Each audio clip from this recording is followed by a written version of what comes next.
Hello,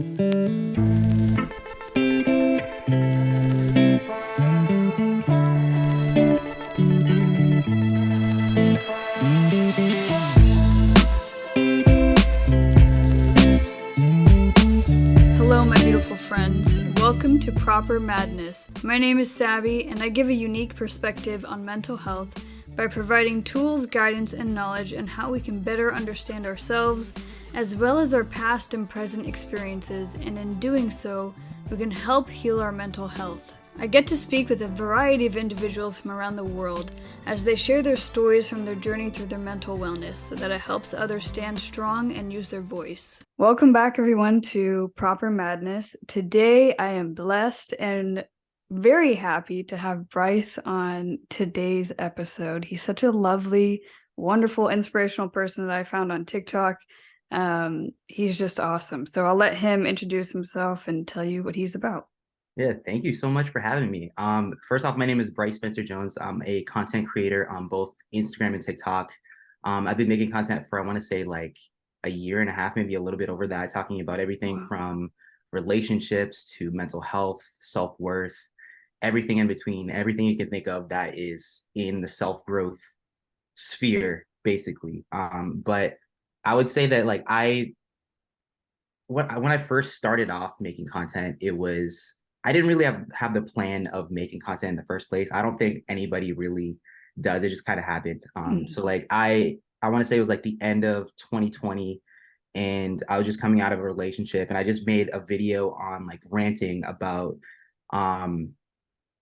saying how like the most attractive thing to me is knowing that you're working on yourself and stuff like that. And my first video blew up, and I think it got like 40,000 likes or something like that. I was like, wait, this is kind of cool. So like I started making other videos. Like I made a second video, and that one ended up blowing up, and people started asking questions, and it just kind of led to everything that I have right now. So I'm super grateful for it.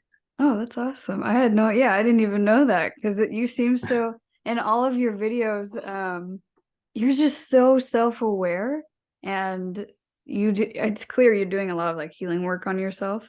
But yeah, I like even your pieces of advice hit me, and I'm like, oh, that's like exactly what I'm going through right now. And it feels like you're talking to the person watching it, which is kind of cool.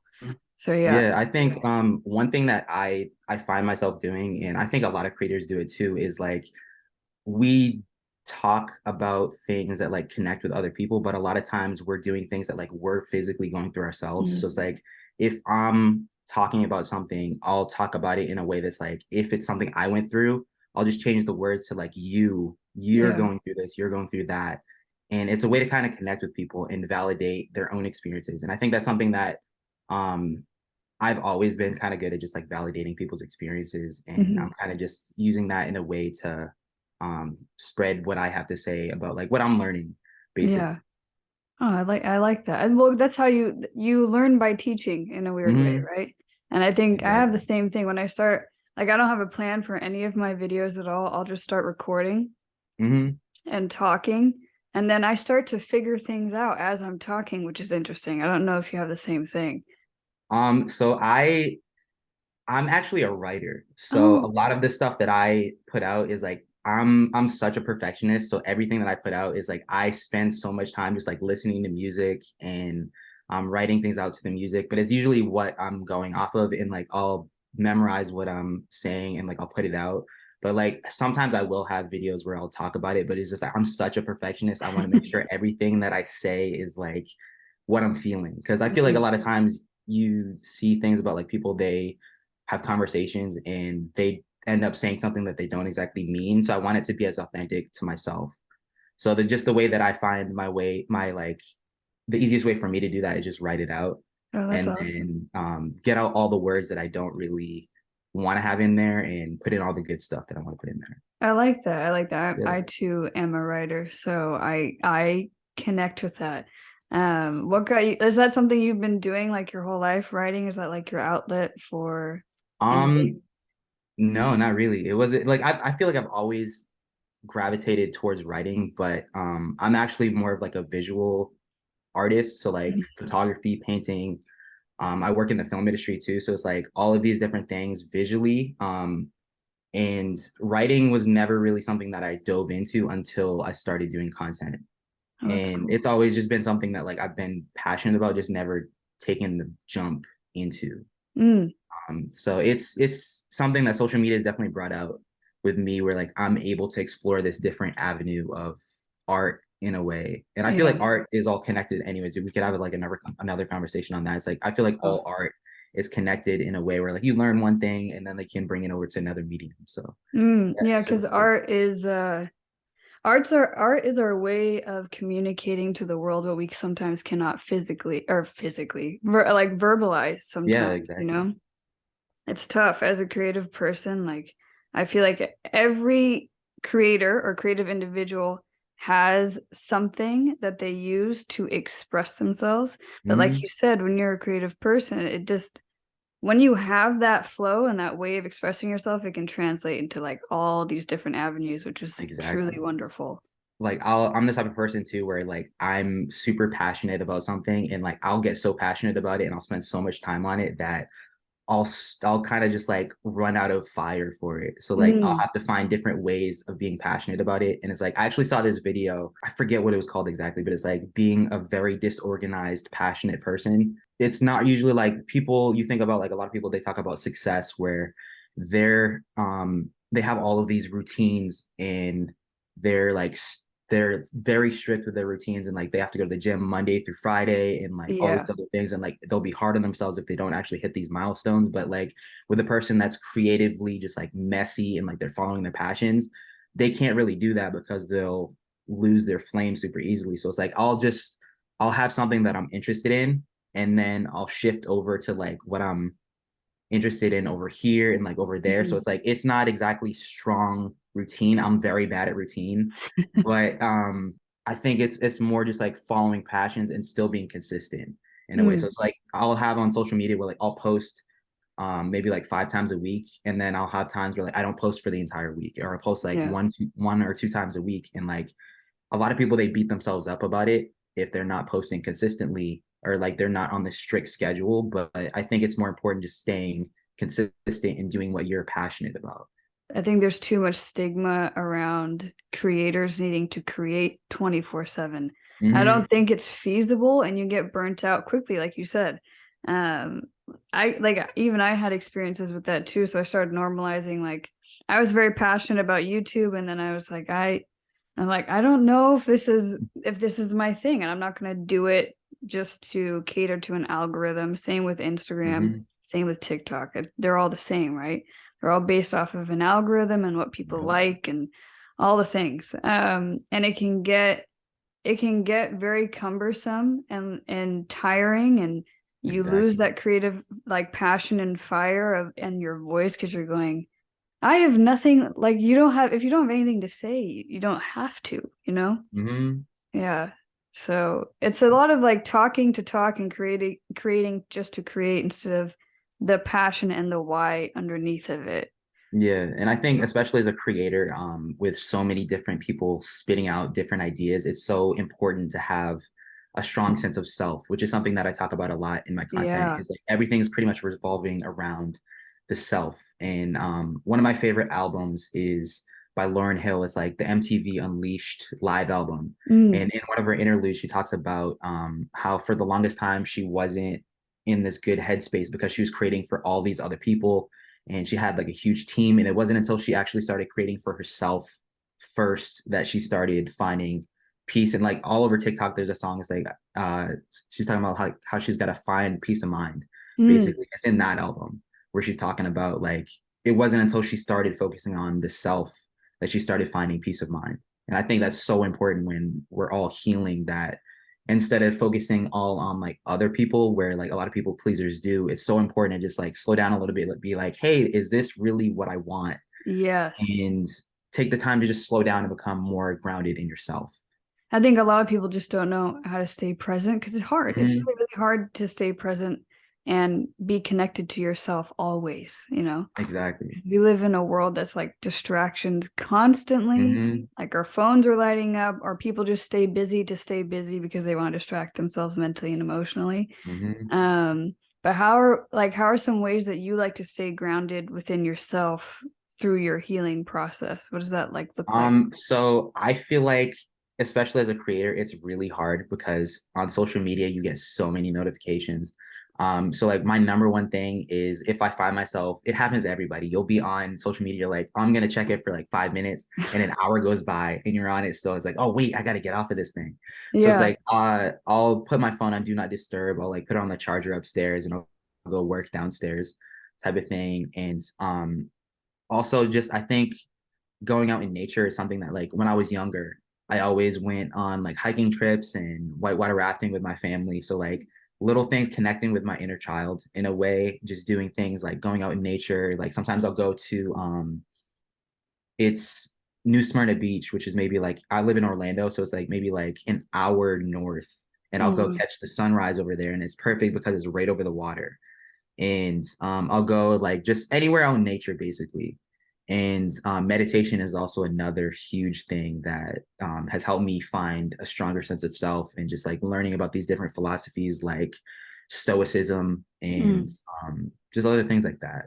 I think everyone has their routines, but nature is huge and people overlook that all the Hmm. time. You hear about like I think it's actually called grounding, where you let your bare feet walk Hmm. on the earth, and it has a lot of health benefits. Oh, it does. Yeah. I actually, that's funny you said that. My my uncle like texted me that this morning. He was like, "Hey, did you go outside and ground yourself yet?" And I'm like, "No." I was like, "No, I haven't." But like I hugged a tree yesterday. I Yeah, think, that's good. That's yeah. always good. Yeah, I did. I do that. And I'm sure my neighbors think I'm very strange, but um who knows what they think. But half the time, like I'll go outside and just sit there out in the front and just like close my eyes and get grounded just because Hmm. as human beings we're not meant to be indoors all the time at all. Exactly. Yeah. Even as an introvert, like I'm a huge introvert, and I'll find myself in the house a lot, and it's like, wait, you gotta go outside, man. You gotta enjoy the fresh air. I understand. I too. I'm a I guess an ambivert, but like Hmm. more towards the introverted side. So I get burnt out quick with like interactions. My extroverted friends make fun of me. They're like, "Have you left the house?" I'm like, I don't even like, no, I'm chill, just hanging out alone. I enjoy it. Yeah, It's fun. it's Yeah. it's amazing. I could literally, I ended up going to around the 4th of July, my family had a party. And a couple of weeks later, I think I actually got it on the flight coming back home, but I ended up getting COVID, and I was in the house for for the whole quarantine, and everyone was like, are you going crazy in quarantine? I was like, no, this is great. Like I'm an introvert. I could just chill by myself the entire time. This is the best thing ever. And I actually got so much done just being by myself. In light of like, some people really took COVID like, oh no, I can't leave the house. I think for every introvert, it was like the best time because we could recharge, we could Hmm. reconnect to ourselves, but also I think it forced a lot of people to be with themselves and do their shadow Exactly. work that everyone avoids because of a busy lifestyle. Hmm. I'm curious, what is that like? What does your healing process look like when you're going through what you're going through? Is it through creating or anything else? I think one of the biggest things for me is, yeah, definitely creating as a creative. I feel like it has so much healing energy. I feel like social media has done a lot too, where it's like I'm actually talking about these problems that I might be going through, and it's kind of like in a way therapy. Not Mm, exactly therapy, but like in a way it's very therapeutic. I also think that like my first step is getting out into nature, like I said, where like I'll go to the water and it feels like it's just cleansing in a yeah. way. I feel like I don't know if you've ever seen Avatar, The Last Oh, Airbender, where it's like yes. Yeah. I rewatched it recently, and I have this thing that I tell everybody. It's like how the same way how Aang has like all these four elements that he has to master, you Mm, have to do that in your own healing journey, where like you're connecting with all these different parts of yourself. And like um so I'll find ways of like getting out in fresh air, going towards the water, and like um burning some incense, and like dealing with all the senses and meditation, like starting off with like some sound like frequencies and like all mm, these other things, and affirmations, and like I said, meditation is also another big thing. And I also think just being honest with yourself is such a big thing, where like so many yeah. people, they get stuck because they're in this this world of like, this is what I want it to be, and then there's like, this is what it really is. And a Yes. lot of people get stuck in between these two different things. um and I feel like both are important in their own way, but like I think if you're able to just be completely honest with yourself and at least be more like aware in a sense of like, hey, this is why I'm doing this, um you can start making more change in your Mm.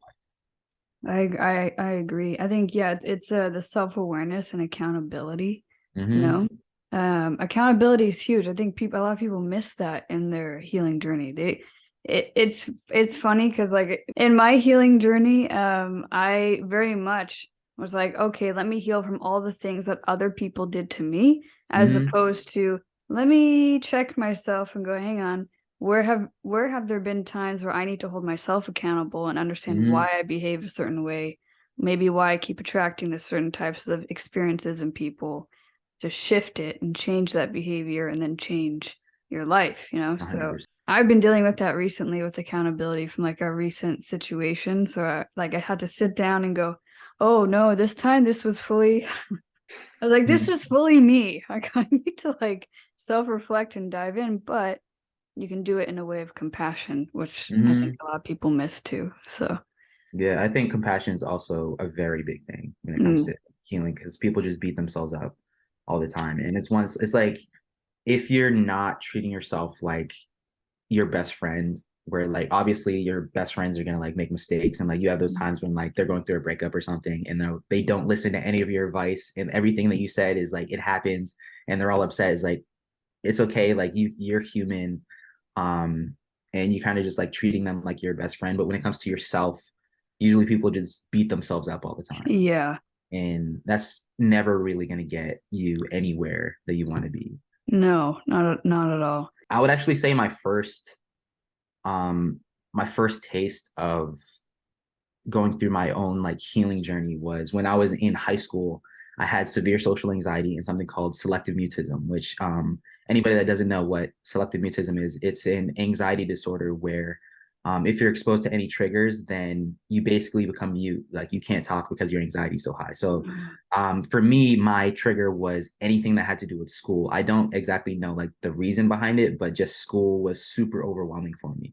So I want to say from like I had to get up at from school or get up for school around like 7 in the morning. And then ended up getting out of school because I played sports maybe like 7 at night. So from 7 in the morning until 7 at night, I didn't say anything to anybody, my coaches, teachers, um, classmates. Like 99% of my classmates didn't know my voice sounded like, and it was like that for years. Oh, So it it took me through this period of like, I didn't trust my own voice, and I was afraid of using my voice and like all these other things. And it wasn't until I actually started getting into college that I started like branching out and learning about law of attraction and stoicism, like I said, and understanding like where your energy is needed, where you can control your energy, where you're putting unnecessary energy. And then like I started learning about body language. That was also mm, another big thing. And it kind of taught me in a way like, because when you're not really talking, you're able to basically listen to what everybody's doing. You're able to observe everything. And I started picking up on things that like other people were doing that like I didn't really notice. It's the type of things that you don't really notice if you're talking. mm, And I was very interested in it. So I started branching out from there into learning about more like psychology, why people are the way that they are. um I know I took some classes on it, but like I didn't go to school for psychology. I went to school for film, and it's complete opposite. But I started just learning about all of these different things about like why people are the way that they are, and like learning about the self, and started getting into more like spirituality. And I think it just branched out into everything that I know now mm. after That's really just cool. years. I think it's been about like 10 years since I was having like severe social anxiety. So Oh, wow. Does it yeah. still come up for you sometimes or no? Yeah, I feel like it's more like side effects, like long-term side effects of it. I feel like sometimes I will get like social anxiety symptoms. And it I think in a way it's still social anxiety, but it's nowhere close to what it is, or what it was. And I think I think it's more just like I was so used to doing this for so long where Mm. I was just like sitting in silence for all day.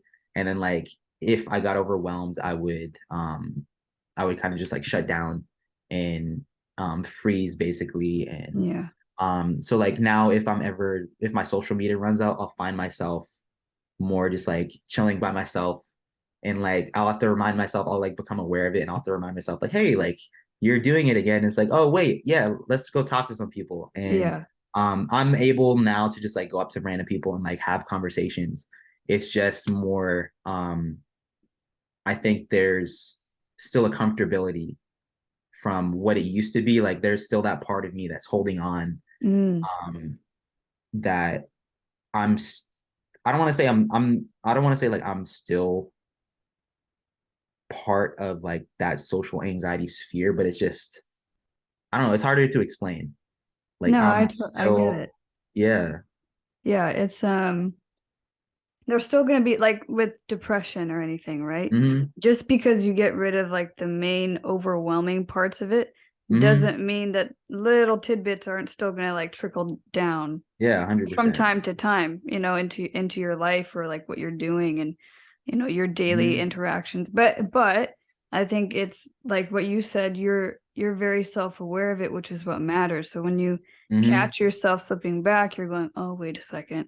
Now I know it's time to like rely on the things that I've learned to Mm-hmm. push through." And Exactly. it's tough because like when you struggle with anything, right? And it doesn't even have to be like a mental illness. It could be Mm-hmm. um and I don't know, any trigger that you just have ongoing. What matters is that you catch it and you redirect, I think, right? Like you said, you Yep. catch it, you redirect, and you go, okay, now I understand the why and like another trigger that I might have, and I just keep going. So yeah. Mm-hmm. But in the relationship that launched you basically starting your platform Mm-hmm. essentially. What do you feel like talking about what happened and like what you learned from it? It was more just like an on and off type of situation. Mm. And I kind of got to a point where it just wasn't serving me anymore, where like I realized that this pattern of what I was going through was really just a pattern of, it was like kind of recreating a part of like my childhood in a way where Mm. like I don't want to say like an inconsistency, but in a way like an inconsistency where it was like it was bringing up old wounds that just weren't serving to where I wanted to go. Mm. And I think it was more um it wasn't that I hated the person. It was more just, coming from a place of, this isn't where I need to go. This isn't like the space that I need to be in order to launch to where I need to go. Yeah, I'm the type of person that's like, if I break up with somebody, I'm not really trying to like keep going through the same thing over and over again. I'm the type of person that's like, I want to, especially if I get a new partner, it's like I want to have that space where I'm not bringing in old conflict. Mm. So it's like I feel like also in a way it's like you have to kind of cut off exes in a way where you're just not Yeah. talking to your exes, and like you're creating a new space where you're coming from like a more healed environment. Yeah, just more creating the space where you can start new with the right person. That's funny you say that. I did like a ask me anything thing on my Instagram yesterday, and someone asked Mm-hmm. like, how do I know I'm ready to date after I just got out of something toxic? And I Yeah. had said, I go, you're never gonna be completely healed, but you have Mm-hmm. to be healed enough to see whoever comes in as a new person and not the person from the past. Because it's easy Yep. to like paint the new person from the old person, and then you don't Mm-hmm. treat them with Yep. the right space, like you said, and the right. Mm-hmm. You have those expectations of like, this is what the other person did, and it's not fair to the Mhm. new person. Oh, 100%. And then you have like all these triggers where you're like, oh, they're gonna do it again. And you're like, no, you can't. Every person's a different person. So Yeah, you can't do exactly. that. I think it's really admirable to like to hear you Mm-hmm. say that like you went, this isn't for me. Because I know a lot of people who probably maybe are still in toxic relationships and they just Mm-hmm. stay. And as an outside perspective, especially if like, you've healed from your own, you go, Man, like I wish I wish you could see that like this is like not serving you anymore. And I think Yeah, there's a exactly. point where you try to heal and repair a relationship and you try to work through it the best that you can, but then everything always hits like a point where if two people aren't trying the same amount and they're not on the Hmm. same level and they're not healing, growing at at the same pace, sort of, Yep. um, then it's tough. Then there's like a huge breakdown. You can't. Yeah, exactly. Yeah, there's no way that's gonna work. So yeah. What's your latest thing that you've learned from your Oh, own experiences? good. That's a good question. I would say so lately I learned um that I had a lot of healing to do around emotional intimacy and that Hmm. I kept attracting partners who would reflect back to me the lack of emotional intimacy that I have within myself. Mm. And casual dating. For me, casual dating was not, it was something that I think in our society and culture people normalize a lot is Hmm. you got to talk to and date multiple people to really, which it is true to an extent, but Hmm. sleeping around with multiple people and using sex as a way to connect to someone intimately is Hmm. not normal. Yeah. And people use that a lot, I think, to get close to someone, to feel connected to them. But then what happens is you have like Hmm. your attachment issues, and then your unresolved trauma pops up, and it's like trauma Yep. bond. Makes it even messier. Yeah, that's something I experienced recently. I was talking to someone and for some reason, because I had liked them a lot, Hmm. I somehow, in my very backwards head, even though I wanted commitment and a relationship and something substantial and real, because I've been single for like almost 3 years now, Hmm. I I transpired it into something casual, and it didn't hit me right away. It hit me maybe like 2 weeks after when like I had said, you know what, I'm the toxic individual in this dynamic right now. Hmm. I need to remove myself because that's not fair to the other person. Yeah. Then it hit me and it dawned on me, and I was like, oh, huh. Emotional intimacy is something that I think a lot of people don't truly understand and value. Yep. Um, and physical is great. How someone looks is great, but truly, there's like so many other things that you need to consider with a life partner than a checklist. I think a lot of people Exactly. go off a checklist. They don't give someone a chance. They push them off right away because they're going, they don't meet, they don't meet list criteria number 12. So, I Yeah. think I'm gonna just toss them. And that's like not, we're Hmm. human beings. No one's perfect. So you can't see people like that. I think you should have non-negotiables 100%. Hmm. But past that is just it's messy. You're going to end up alone, unfortunately, if you keep going down that route, is what I Yep. realized. So yeah, it's been good. It's been a really good learning experience. I talked about it all over my platform too. I did a YouTube video on casual dating. I was like, I can't do casual. I'm like, I really can't. I'm like, as fun as it is, as cool as it might seem, it's not. It's very isolating and Yeah. lonely. It's not a way to connect to other people. Hmm. So Yeah. yeah. I feel like especially something that I've learned is like I feel like I'm the type of person that was like I need deep connection. Mm, So I know for a fact like I know people that they're like all into casual dating. That's just not for me. yeah. So it's like it's definitely understandable what you're saying. As long as like people are taking these things as like a learning experience. Whereas like, hey, I might have tried this and it wasn't what I was looking for, that's Mm, okay. And kind of just like what we were saying earlier with showing yourself compassion. It's like you are allowed to make mistakes and learn about these things. And like we're all young, we can make yeah. these judgments that like we don't really want to carry through to our next stage in Mhm. our life. Oh, yeah, I think, it's just learning, and I Mm-hmm. think we take it so seriously all the time, Yep. and it's life, life isn't meant to Mm-hmm. be serious 24/7. That's Yep. not, it's not feasible at Yeah. all. I say that the meaning of life is just to live. Mm, A lot of people say that the meaning of life is to start a family or to live their dream job, to travel. And I think that it's a combination of all of it, where it's like you're able to just go through this journey that we call life, and nobody knows what they're doing really, and we're all just figuring it out, and we're all making mistakes, and that's what makes the whole experience great in a way. I agree. I totally agree. I completely agree. Is there anything that you specifically have been going through lately that you've been learning?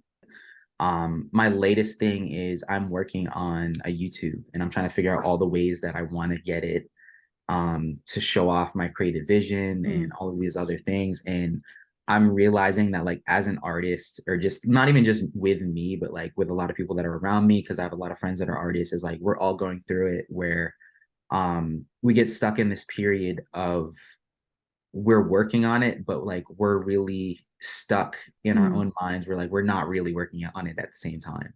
So it's like, in a way, I'm realizing with YouTube is just like the way that I'll have to record a YouTube video is completely different than what I'll have to do with TikTok, where like I just set up a camera and I'll be recording it. It's different with YouTube because like I'll actually have to um like say if I'm going in my car and like I'm gonna drive off in my car, I have to set up the camera before I actually walk to my car and drive off and come back and make sure I got the shot and everything. So it's like I'm a super present person, and I'm realizing that like with YouTube, it's gonna be a little bit, it's gonna force me to change in a way, and nobody likes change. Yeah. So I think that with that change, like it's gonna force me to like obviously break out of my comfort zone, and in a way just like that part of me that is just like so present, where like I'll all the time like I'll be doing something and I keep saying like, oh, I want to record this and like get this moment so I can look at it later, and I forget to record it. And that's just the type of person I am. So I know that like that person subconsciously is kind of like threatened in a way. It's like, oh, you're gonna get rid of me. And I'm like, I'm fighting with that person so much right now, where it's like kind of being afraid of the change, but still trying to do it anyways. Yeah, change is our catalyst to growth, I have found. You can't avoid it. But it's interesting you say that. I saw a video, like a little video clip of with creativity, it's tough. You have to let the voice of delusion not even hear the voice of logic and reason. Like those two can never meet. That's when creativity goes to die. Which is true, because like as soon as you have an idea, you're like, this is a great idea, and then logic kicks in and it's going, no, I don't know. Like, how are we gonna make that work? What's gonna happen? How are we gonna do this? And then the actual idea itself, like that raw idea, done. So I understand. Yeah. I'm just happy that like I'm also very persistent with things. So it's like if Mhm. I feel like I'm not good at it, I'm the type of person that's like I'll spend hours on something, or like Yeah. I'll spend days or weeks on something until I get it right.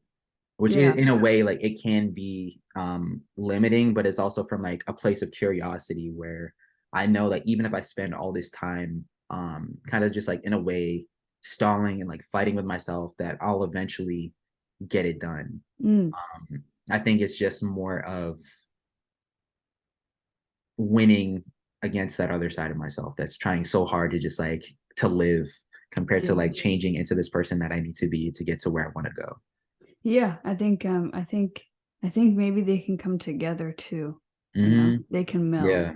And that's okay. Like they gotta develop a friendship, as hmm strange as that sounds. But Yeah. There's actually, I think I wrote that down earlier today. Like I had this revelation, and I was talking, actually, I think it was last night, because I posted a thing on my story. It was talking about like you're allowed to feel all of these different things and feel this. It's like yes. we're all complex individuals, where like we can feel like we're a mess one day, and Hmm. then like we can feel like we have all of our stuff together, and Oh, like I that's saw okay. that. Yeah, I saw Yeah. that on your story, and I was like, oh, he's so right. Because it's true. It's hmm we think we have to be all together and perfect and normal and healed hmm and healthy emotionally, but then that leaves like no room for us to mess up and learn and experience hmm failure and adversity. And Exactly. they have to come together. And I think no matter what the problem is, if it's like a disagreement you have with somebody or just like whatever's going on within yourself, finding the end in things is so important. Mm, Because like a lot of times, especially in like disagreements, I used to get in disagreements with one of my family members, and like we always have different point of views on things, and our disagreements would usually turn into arguments because it was like this is either this or this, and it wasn't until I started approaching them from like it's this and it can be this type of perspective, and like applying that to my own healing journey as well, where it's like I can be feeling this where like I'm afraid of change, and I can be moving towards that change. mm. Yeah, exactly. I learned that in conflict management too, but then also translated to myself. It's like Mm-hmm. it's realizing that when you have two, either in any relationship dynamic or yourself, when you have like two different pieces of information and opinions, no one's right or wrong. I think a lot of the time the ego Yeah. wants to be right because you want to feel validated and good about yourself. Mm-hmm. Then also the other person and the other idea or whatever experience needs to feel validated, and they Exactly. can both coexist. So yeah, I like the way that you explain that. Mm-hmm. And even in that way, if you start approaching things for like even in your conversations, if you're saying like if you disagree with somebody and you're saying like I think that like what you're saying is cool, but and then you throw in the but in there, it's kind of getting rid of everything that's before that, and kind of just like invalidating that. But if you're saying like I understand what you're saying, and Yeah. it's letting that what they just said live in a way where it's saying like and I also feel this, which is validating your own thing instead of saying like yeah you're feeling this but I'm feeling this. Mm. So that's also where what you said with the validation. In a way, coexisting with anyone else's feelings and thoughts and opinions is you coming together to like further understand yourself and the other person. But yeah, Exactly. I can't like because I'm looking back to so many times I've said something where and then I said however or but and I'm like, oh wait, hang on, So that's like it's good to realize and hear. I think that's like super helpful. So Yeah, yeah. even I'll still have times where like I'll throw in a but and then it's like, wait, let me go back and restart that sentence. It's like, Yeah. and this is also a thing. So it's like Yes. I feel like it's something that like we all have to actively be aware of when we're having conversations with people and we disagree with them, especially if they're not really making any sense to us. Mm. Kind of just like I feel like we can have disagreements with people and still be able to validate them and like their own experiences. Oh yeah, 100%. Because it's wonderful. No one should ever have the same, thoughts and opinions all the time as someone else. It's Mm-hmm. not possible. Exactly. We come from different backstyles.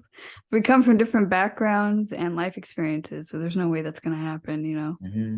Yep. And even in like any healthy relationship, you're gonna have times when you're disagreeing with them and like you're having all of these different clashes Mhm. with each other. How did you learn like all of this? It was just through experience and like your own like trial and error. Yeah, actually. Yeah. I think that for the most part, like there's things that I'm not aware of yet. I don't obviously don't know everything, but um from what I do know, I kind of just like take what I know about myself and use that as my reflection of the world around me, which I Mm. feel like everybody does, but like I try to see it from a more like conscious way of like this is what other people are doing and like I'm seeing what they're going through as a reflection of like what I've gone through in a way. So it's like if you talk about if somebody says like oh I have social anxiety, in a way I can understand what they're going through, obviously not exactly because they have a different experience than me, Mm. but I can kind of connect the dots in a way.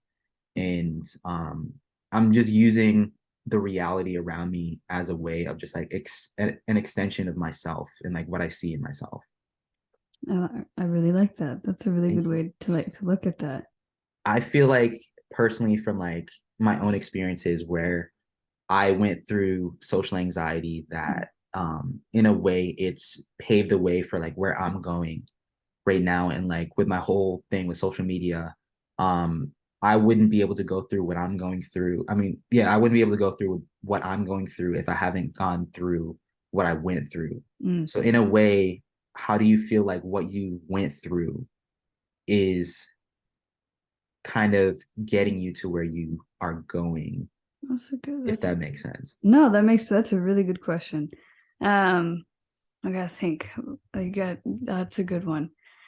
I think because I've been through like more than a lot of people have normally gone through. Like there was a time in my life where I would sit there and kind of play the victim and go, oh, like I've been through X, Y, and Z, and like no one will ever understand me. And for a long time, I think I painted myself as that to feel understood, as opposed to realizing that other people have probably been through something similar and that it's okay that I went through whatever I went through, and it's okay to experience those traumas, and it's not my fault. Like I think for me, it pushed me to really rise and become like a master of adversity, so that anytime I was ever knocked down, I just was like, okay, I'm gonna feel really crappy and down and sad about this for a little while.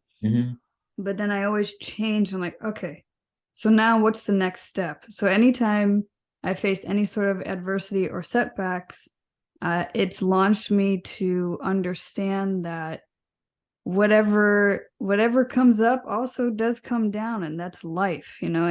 And when you do hit those down points, it's very important to come out of those things and understand what your next steps are going to be, as opposed to living in that past moment and just being more present. I think my adversity and being more present has just kind of come into focus and in line recently, which is really cool. But it's always going to like ebb and flow, and that's just how it's going to be. Exactly. And you can't control that. So for me, it's just anytime I go through anything now, I'm always reminded of, well, let me look back to see everything else that I went through that was like so like not worse in a sense, but like, because no experience is better or worse than the other. It just depends on how it affects you emotionally. Because trauma is trauma. But yeah, I just look back at all the times that I rose up, and I just keep focusing on that, and it keeps pushing me towards where I want to be. And right now, where I want to be, I think we're never gonna get to where we want to be. That's life, though. You know, there's no end to like the person we want to become. We're always gonna be doing that. So that's what I discovered. It's a very deep answer to your question, but yeah. Yeah, what you were just saying, like you're never gonna be where you want to be. There's a video with Matthew McConaughey. I forget what award he won, but he was talking about someone. They were asking who his idol is, and he was like, "It's me in 10 years." And he went, and like the same guy 10 years later, he asked him, he's like, "Hey, are you who you want to be at?" He's like, "No, like it's me in 10 years."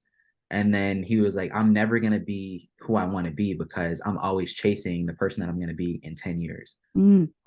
So I definitely, yeah, I like what you were saying, especially with like the ebbs and flows too, where like we have our baseline where we're like neutrality, and then like we're bouncing up and down across this baseline. Yeah.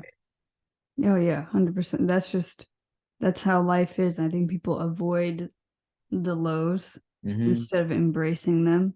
You kind of need to. You can't fight the lows. You just as much as you want to, and you don't want them to happen, they're going to happen.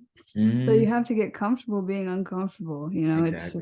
It's just to embrace the stillness in a way. Yes. Oh yes, I literally have embraced the depths of chaos tattooed on my forearm. So that's like a daily reminder for me. I'm like, yeah, you just kind of have to embrace what life throws at you, no matter what it is. If anyone resonated with anything that you talked about today, what would be the advice that you give them?